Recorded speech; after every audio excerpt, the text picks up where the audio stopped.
पण लॉकडाऊनच्या काळात 3-4 महिने ते गांधीनगरमध्ये दिसलेच नाहीत। या आजोबांबद्दल बाजारपेठेत सर्वत्रच चर्चा सुरू राहिली। ते कुठे असतील, काय करत असतील, त्यांना पोटाला काही मिळालं असेल की नाही, असे अनेक प्रश्न पडू लागले।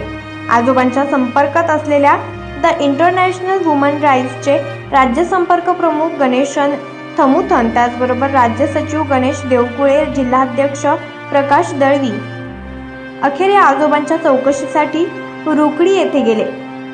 त्यांचा शोध घेतला असता ते खोतवाडी येथील बेघर वसाहत या वसाहतीमध्ये राहत असल्याचं समजलं। म्हणून हे सर्वजण त्या ठिकाणी गेले आणि आजोबांची भेटही घेतली। या सर्वांना पाहून आजोबांच्या डोळ्यात अश्रू तरळले। त्यांनी गणेश देवकुळे यांना मिठीच मारली। देवकुळे यांनी त्यांच्या डोळ्यातील अश्रू पुसत उदरनिर्वाहासाठी लागणारे प्रापंचिक साहित्यही त्यांना